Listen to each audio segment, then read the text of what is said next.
Welcome to lesson 24. This is classifying triangles. Now triangles can be classified by angles or sides. And like in your homework and sometimes in your other work, you'll see that they ask you to label them by both. So we're going to practice doing that. Let's start out with angles. Now angles are easy because you've already studied the three main angles.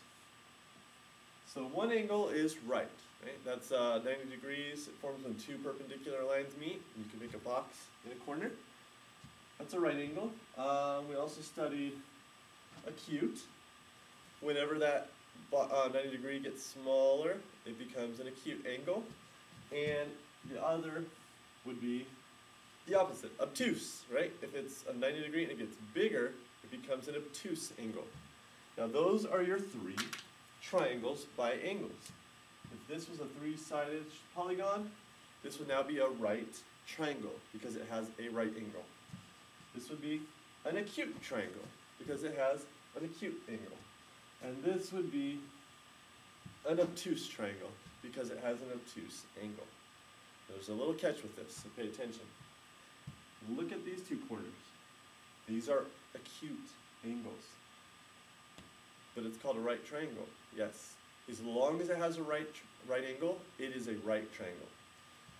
Acute has three acute angles, always. And obtuse triangles, same thing as above. Look at it has two acute angles.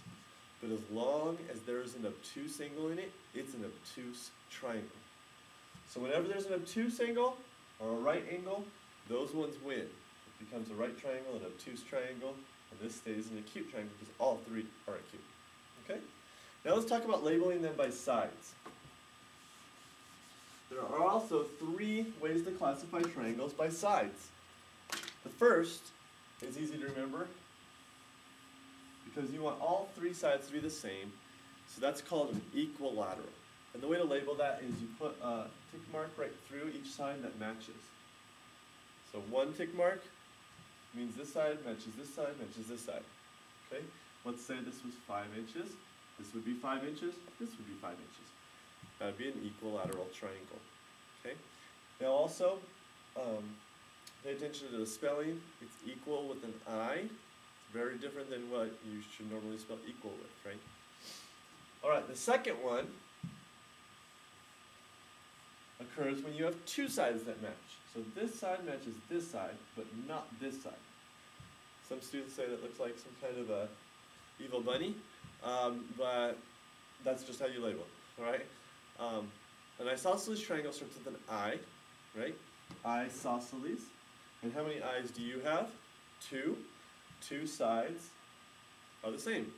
So isosceles is the triangle where two sides are the same, just like you have two eyes. Okay, so isosceles, a lot of students like to say. And the third one, best I can, is when this is a short side, this side's a little longer, and this is the longest side. The hypotenuse is always the longest. No sides match on this triangle. So this is a scaling.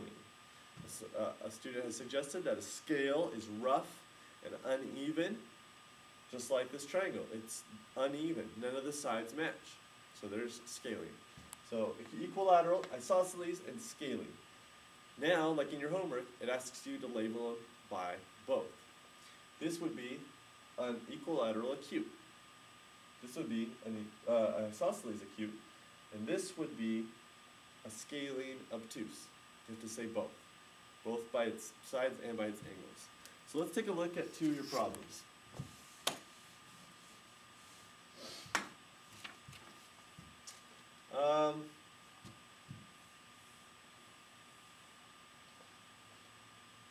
This is number 2. Okay, right away, you should notice that there's a right angle. So it's something right, some kind of a right triangle. Now how about its sides? Okay, whenever you have a long hypotenuse, that is the longest side. And then these sides don't match. So all three sides are different. So this must be a scaling right triangle. A scaling right. Okay. Let's try one more. How about number 3? Number 3 looks this And now in your math, do the best you can. You don't have to actually use a ruler. If the sides look the same, they are the same. So this side looks the same as this one, and this one's different. Okay, we have two sides that are the same. Two sides. That's the isosceles. Isosceles. And then how about by angles? There's a little angle here, a little angle here, but a big angle here. Obtuse wins, right? So it's an isosceles obtuse. Alright, I hope you're finding this easy for you.